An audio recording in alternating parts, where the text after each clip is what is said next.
From the Presidential Palace, Manila, Dateline, Malacanang.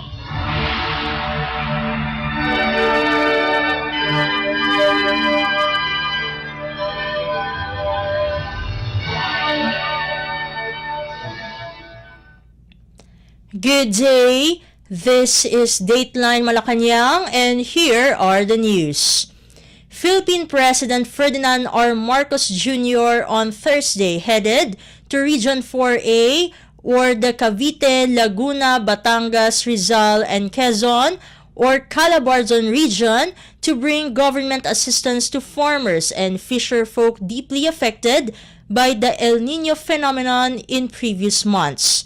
In a program at the Fernando Poe Jr. Arena in the municipality of San Jose in Batangas, the President handed out cash assistance amounting to 10,000 pesos each to 30 selected beneficiaries from the provinces of Batangas, Laguna, and Quezon.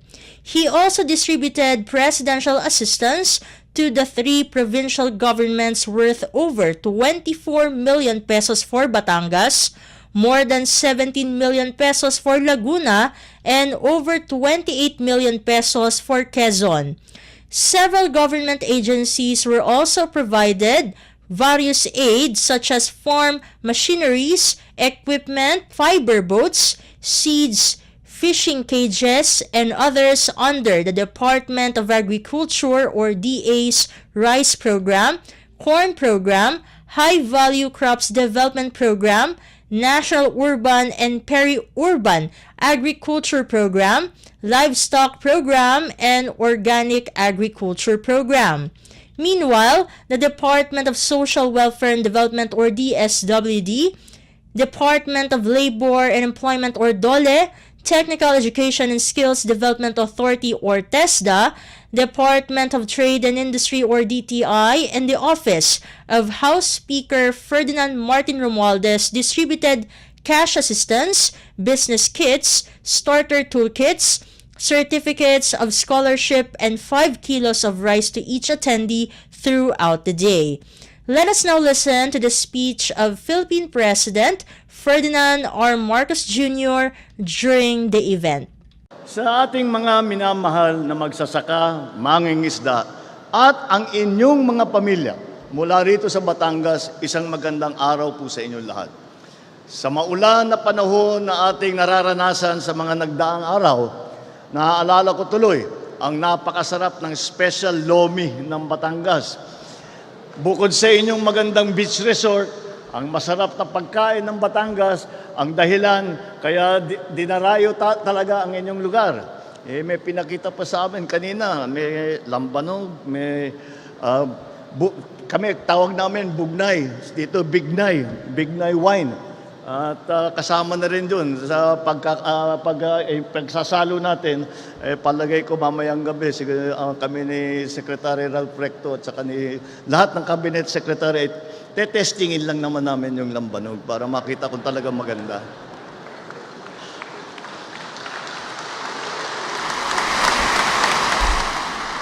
Kaya naman, naway mas pagtibayin at palaguin po ninyo ang mga produktong proudly made in Batangas. Narito po ako ngayon kasama ang mga ibang opisyal ng pamahalaan upang ipaabot ang aming taus-pusong pasasalamat sa inyong sipag at pagpupunyagi.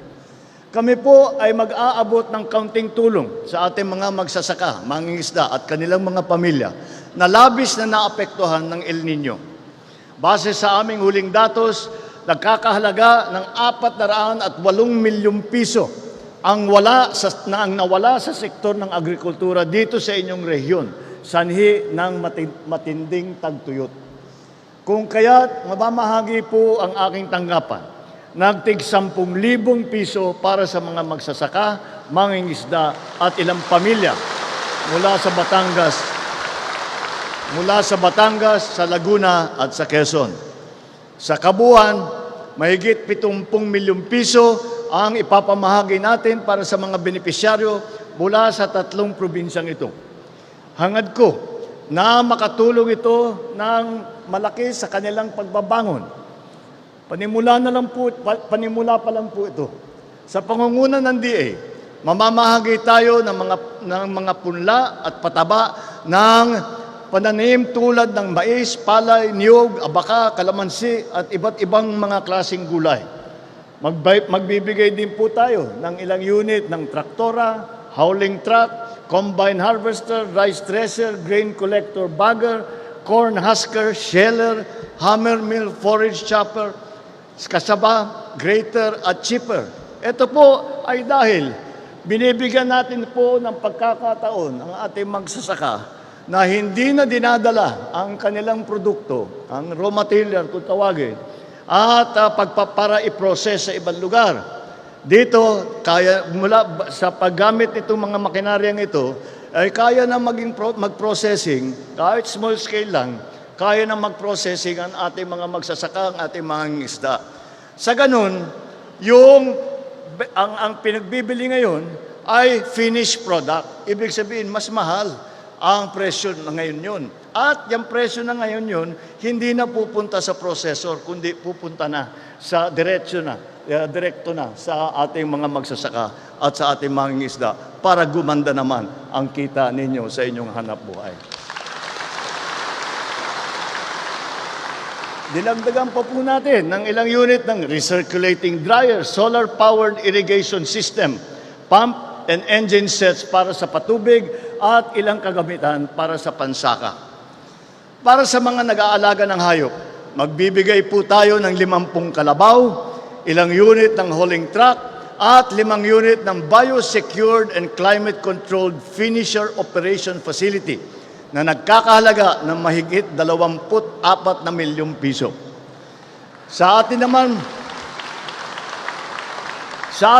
mga mangingisda, magbibigay po sa inyo ang BIFAR ng ilang unit ng bangka, ng fish cage, at iba't ibang gamit sa pangingisda.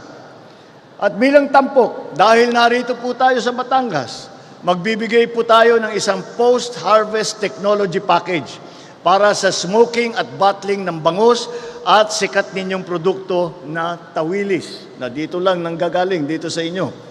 Maglalaan din po tayo ng 10 milyong piso para dito sa inyong lalawigan at 50 milyong piso naman para sa Quezon bilang credit assistance para sa maliliit na agri-negosyo.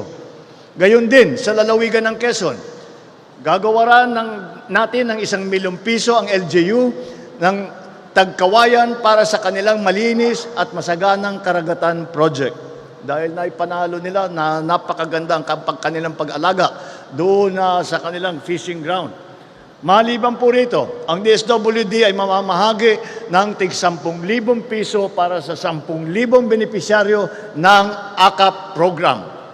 Magbibigay din po sila ng cash assistance na nakakahalaga ng mahigit 4 na milyong piso para sa higit na 2,300 benepisyaryo ng Supplementary Feeding Program. Ang DOLE naman ay mamamahagi ng halos 29 na milyong piso para sa higit 5,000 benepisyaryo ng TUPAD. Kasama rin po natin ang TESDA upang maghatid ng halos 100 starter toolkit para sa mahigit na 700 benepisyaryo ng Special Training and Employment Project ng mga Certificates of Scholarship para sa higit 3,000 benepisyaryo at yung Training Support Fund para sa lagpas 260 benepisyaryo. Meron po tayo mga test the booth. Nandyan po sa labas, nandito po, na pwede ninyong puntahan upang masubukan ninyo kung anong kasanayan ang maaari ninyong pag-aralan sa ilalim ng TESDA Training Program. Masaya rin ako na makasama sa okasyong ito ang tanggapan ng ating House Speaker. Kasama din po sa pagtulong natin ay ang House of Representatives na pinamumunuhan po ni Speaker Martin Romualdez na may baong tig 5 kilong bigas para sa mga pamilyang dumalo dito ngayon. Ngunit, higit pa po sa mga tulong at serbisyong ito, kami po ay patuloy na kumikilos upang palakasin ang ekonomiya ng Calabarzon. Mula noong 2023 hanggang 2024, nakapagbigay na po tayo ng halos 10 bilyong piso para sa Philippine Rural Development Plan dito sa Region 4A. Kabilang sa mga ginagawa natin dito sa inyong rehiyon ay ang Taal Lake Circumferential Road at ang Lobo Malabrigo San Juan Laia Road. Nariyan din po pala ang Kipot Irrigation Project at Macalelon Irrigation Project sa kalapit lalawigan ng Quezon na malapit na rin pong matapos. Mga minamahal kong kababayan, iba-iba ang pinagdaanan nating pagsubok at patong-patong man ang mga suliranin at hamon ng buhay. Malalampasan natin ang lahat ng ito kung patuloy tayong nagtutulungan sa isa't isa. Naniniwala ako na likas na matatapang ang mga Batanggenyo. Kasing tapang ng Kaping Barako, matapang ninyong sinusuong ang mga pagsubok para sa kapakanan ng inyong mga pamilya. Kaya po, ako ay nakakaasa na makakaasa po kayo na patuloy po namin kayong aalalayan. Sama-sama tayong maglakbay tungo sa isang mas masaganang bukas, ang bukas ng bagong Pilipinas. Mabuhay ang ating mga magsasaka, mabuhay ang ating mangingisda, mabuhay ang Batangas, mabuhay ang Quezon, mabuhay ang bagong Pilipinas. And you just heard Philippine President Ferdinand R. Marcos Jr. Dateline Malacanang.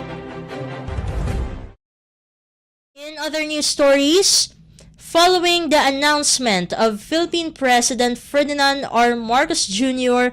that the country was selected to host the board of the Loss and Damage Fund or LDF, the President on Wednesday elaborated on how important the LDF is for the country. In a media interview after an event in Montalban, Rizal Province, the chief executive said that since the Philippines will be hosting the LDF board, the country has a strong voice and can say its mind with regards to the subject matter.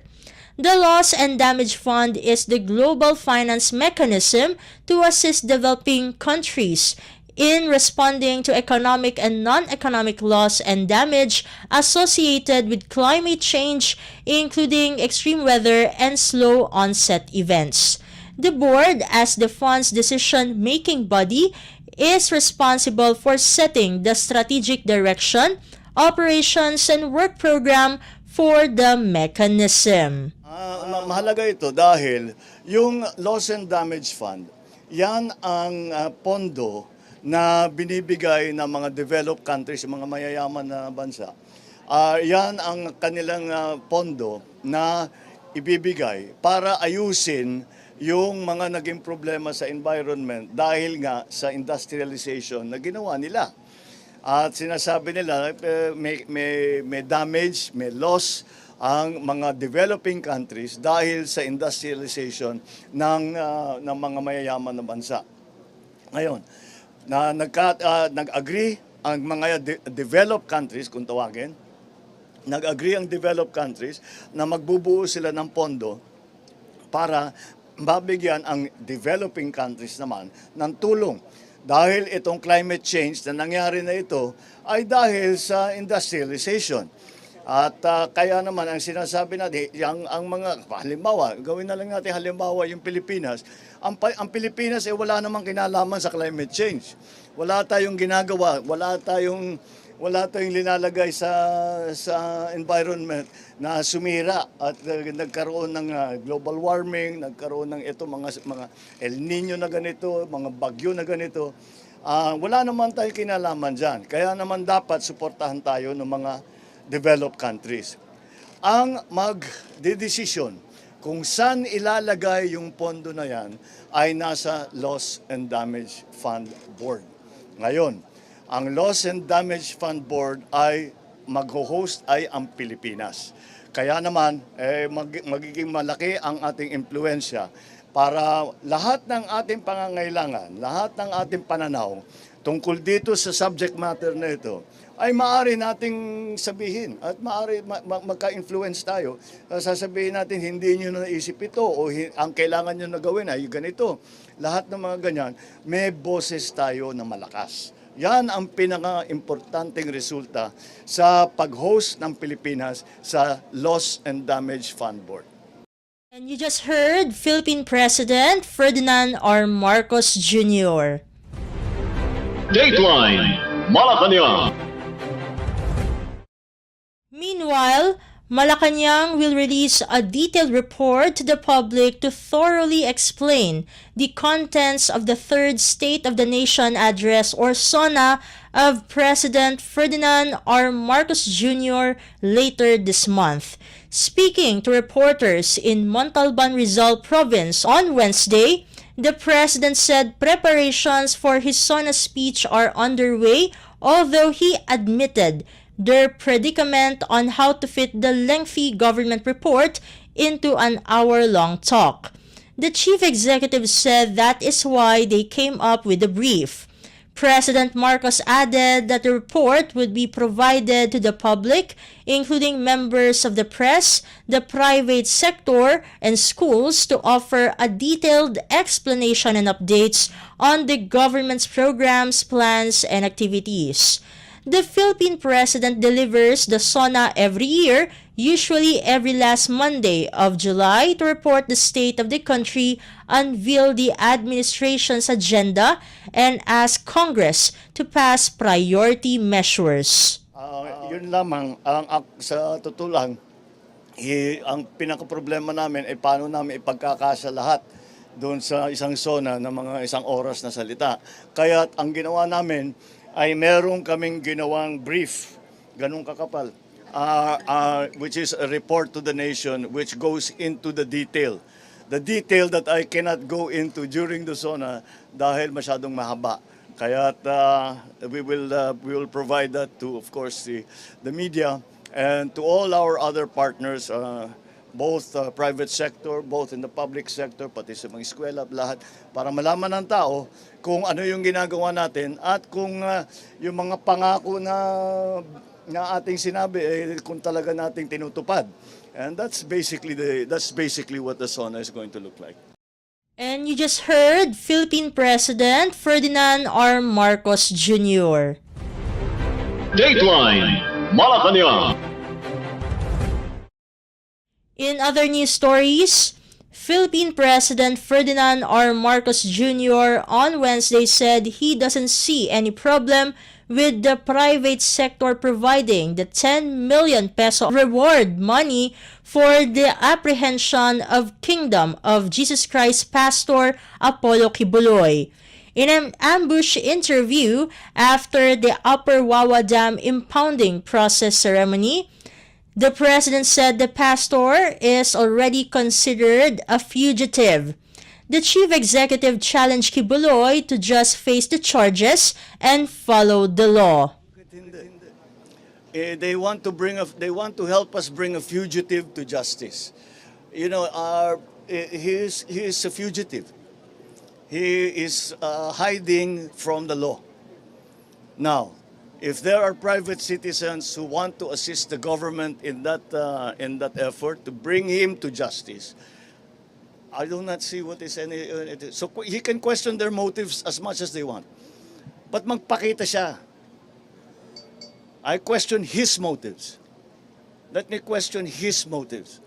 Bakit lagi kaming kine-question? Sinusundan lang namin ang batas. Sundin din niya ang batas. Yun lang. And you just heard Philippine President Ferdinand R. Marcos Jr. Dateline Malacanang. Meanwhile, Philippine President Ferdinand R. Marcos Jr. on Wednesday revealed why Bimbi and Josh Aquino, the sons of daughter of former President Corazon Aquino and sister of former President Benigno Aquino III, Chris Aquino, visited First Lady Liza Araneta Marcos in Malacanang on Tuesday. In an ambush interview in Montalban, Rizal Province, the president said they were there to express their gratitude for the assistance extended by the First Lady to their mother. The chief executive said his family and the Aquinos have always been okay despite being on the opposite sides of the Philippines political fence. Maliwanag naman yung the last part of we are until the presidency of Noynoy, we were on other sides of the political aisle. The reason na pinuntahan nila si First Lady ay simple lamang. Nangailangan I think it was Chris Aquino who needed some assistance for something. What the reports did not say is that Lisa is their aunt. Dahil ang kanyang auntie ay napangasawa si Don Pepe na the eldest brother of Cory. So they are related. Kaya't hindi naman nakakapagtaka. Kilalang-kilala niya yung mga pamangkin niya very well. So they came at nagbiyahe sila, bumalik, may dalang pasalubong. Yun lang naman, dinala nila yung pasalubong kay First Lady. Wala nang, it's just, I think it was just to help them for their travel, for their travel arrangements. So tumulong si First Lady at yun lang, sabi na makapasalamat sila. And so I think it was a very fine gesture on the part of the Aquino family. I think it was it sort of, I suppose, put a little more, how do you say, personal, a human interaction between our families. So, well, we have always been okay. We just don't agree politically. Thank you. Okay? And you just heard Philippine President Ferdinand R. Marcos Jr. Dateline Malacanang. Philippine President Ferdinand R. Marcos Jr. on Wednesday said he will issue an executive order or EO to institutionalize the development plan for small businesses in the country. In his speech during the 2024 Presidential Awards for Outstanding Micro, Small, and Medium Enterprises or MSMEs at the Malacanang Palace, the president said he will be institutionalizing this plan through an executive order that will set the specific rules and outline the procedures and activities for all involved agencies. The chief executive bared that currently the Department of Trade and Industry or DTI is working with the MSME Development Council and the Office of the President to finalize this executive order. Let us now listen to the speech of Philippine President Ferdinand R. Marcos Jr. during the event. We are here today for a very important commemoration as we recognize the recipients of the 2024 Presidential Awards for Outstanding Micro, Small, and Medium Enterprises and the Presidential Recognition for Outstanding Development Partners. Standing before us are the dreamers, the risk-takers, and innovators who are helping us to accelerate the growth of our economy and of our society. The first batch that we will recognize today will be our outstanding development partners, a diverse group coming from various local government units, national government agencies, the academe, and NGOs. By improving the local business climate, encouraging access to finance, markets, technologies, and innovations, and enhancing management and labor capacities, these awardees have helped prime local businesses to flourish and to succeed. Because of their steadfast support, they enabled entrepreneurs to focus on what they do best, which is to create jobs, opportunities, and growth. Our next batch of awardees are the MSMEs that have shown excellent capacity, not only in generating revenue, but also in encouraging sustainability, social justice, and ecological awareness in all that they do. Truly, they show us what an ideal local enterprise should look like. environmentally conscious, community-driven, and socially responsible. It is important not only for us to show our appreciation to them, but also to encourage other government and non-government entities, academic institutions, entrepreneurs to follow their example. You can expect that this administration will continue to conduct activities like these to highlight the exemplars in this sector, with the hope of promoting their best practices throughout the country. Apart from this, the government, through the DTI, will continue to lead the MSME Development Council in formulating a comprehensive strategy that will foster dynamic industry ecosystem for our businesses.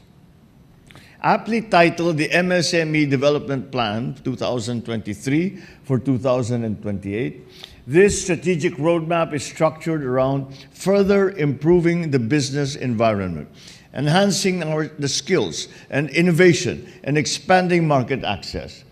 We will be institutionalizing this plan through an executive order that will set the specific roles and outline the procedures and activities for all involved agencies.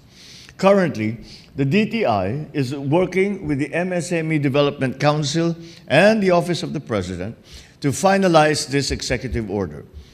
So let us collaborate on this endeavor and remind us that the way forward for MSMEs lies in our ability to innovate, collaborate, and to persevere. Let us remember that we sustain our patronage of support for and solidarity with our local businesses. For every enterprise that we support, every innovation that we foster, every product that we bring to market, we create the opportunities for our fellow Filipinos to succeed and to build inroads for our economy to thrive and to prosper. With this foremost in our minds, let us continue moving forward and pushing the boundaries for our MSMEs and hence our economy. Congratulations to all our outstanding MSMEs and development partners. We certainly appreciate your contributions in helping us achieve a more prosperous Bagong Pilipinas. And you just heard Philippine President Ferdinand R. Marcos Jr. Dateline Malacanang. Meanwhile, Philippine President Ferdinand R. Marcos Jr. on Wednesday expressed optimism about the economic gains that the recently green-lighted Tarlac-Pangasinan-La Union Expressway or TPLEX extension project will provide the country. Speaking at the signing of the concession agreement for the Tarlac-Pangasinan-La Union Expressway or TPLEX extension project, the President said the project will usher further economic development in northern Luzon.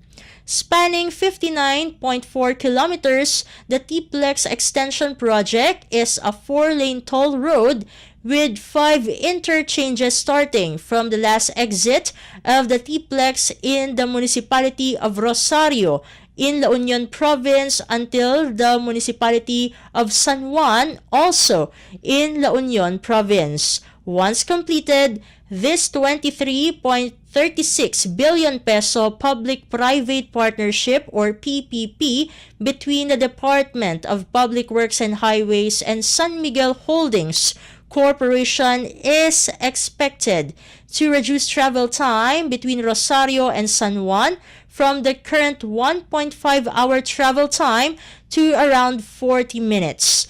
Let us now listen to the speech of Philippine President Ferdinand R. Marcos Jr. during the event. In 2022, we introduced our infrastructure program, building and expanding on the achievements of my predecessors. Build Better More is more than just a slogan. It is almost a battle cry. Our commitment to ensure that our motivation, our efforts, and our plans are fixed towards one crucial goal: the betterment of the welfare of the Filipino people. For if we aim to improve the lives of our people, it is not enough to build for the sake of building. The keywords are build and better, as it is also important to be strategic, to be focused in our pursuits to propel the nation's economy forward.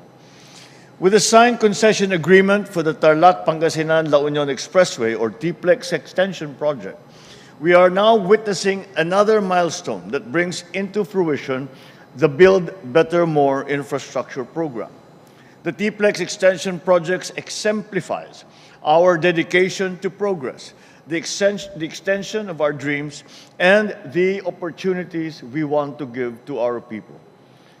This almost 60-kilometer four-lane toll road, which will cost over 23 billion pesos, will extend the present terminus of the TPLEX from Rosario to San Juan in La Union. What does that mean? Remembering how the TPLEX became a driver of economic growth in central and northern Luzon when it was completed, we expect this extension to generate an even greater flurry of activity in Luzon.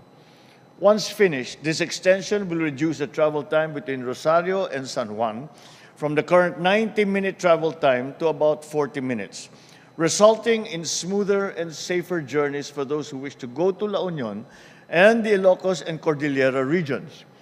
Aside from bringing in tourists and economic activities more quickly to the northern part of the country, it will also bring resources and food faster to the southern parts of Luzon. So we also expect it to forge value-adding partnerships among agriculture, industry, and tourism enterprises in the area as it links vital regional corridors and hubs. This will, of course, generate a significant number of decent jobs and more opportunities for all. With all these projections that we can look forward to, I wish to extend my appreciation to everyone involved, especially, of course, to San Miguel Holdings Corporation. You really have been a steadfast partner of the government through the years. Let us keep that partnership strong and vibrant. I expect nothing less than to see the same mark of quality that we have witnessed from your past endeavors. Not only are you embarking on another challenge of turning visions into reality, you are also leading a brilliant example of how the private sector can have a great impact on our country's development. Indeed, with more meaningful public-private partnerships like this, we can pursue and gain more for the benefit of the nation. Of course, DPWH and the other government agencies have been an important part for helping us shape this vision and slowly bring it to fruition. All stakeholders can expect that this government and its entire machinery will provide the necessary support to complete this venture. In turn, I appeal to San Miguel Holdings Corporation to complete the TPLEX Extension Segment 1 by 2028 and all other sections as scheduled to ensure that every person involved in this project, whether in the office or in the construction zone, will work with determination and integrity day in and day out. As I said earlier, Build Better More is more than just a tagline. Just as this project is more than another item to add to our list of accomplishments, it is a chance for each of us to build a bagong Pilipinas that will bring comfort and prosperity to our people and the generations to come. May our collective efforts bring better roads and a more sustainable and progressive future for us all. A very hearty congratulations to all involved in this grand project, and I wish you all the success in the future. And you just heard Philippine President Ferdinand R. Marcos Jr. Dateline Malacanang. Before we conclude our program, Radyo Pilipinas World Service of the Presidential Broadcast Service is heard over the following shortwave frequencies: 15.640 MHz, 17.820 MHz, and 12.010 MHz. You can also visit our Facebook page and YouTube channel at Radyo Pilipinas World Service. You will be able to hear and view our English and Filipino programs, including news updates here in the Philippines. Kindly subscribe, like, and share our posts as well. And that concludes this edition of Dateline Malacanang for Radyo Pilipinas World Service. This has been Steph Vicente. Good day and stay safe, everyone. From the Presidential Palace, Manila, Dateline, Malacanang.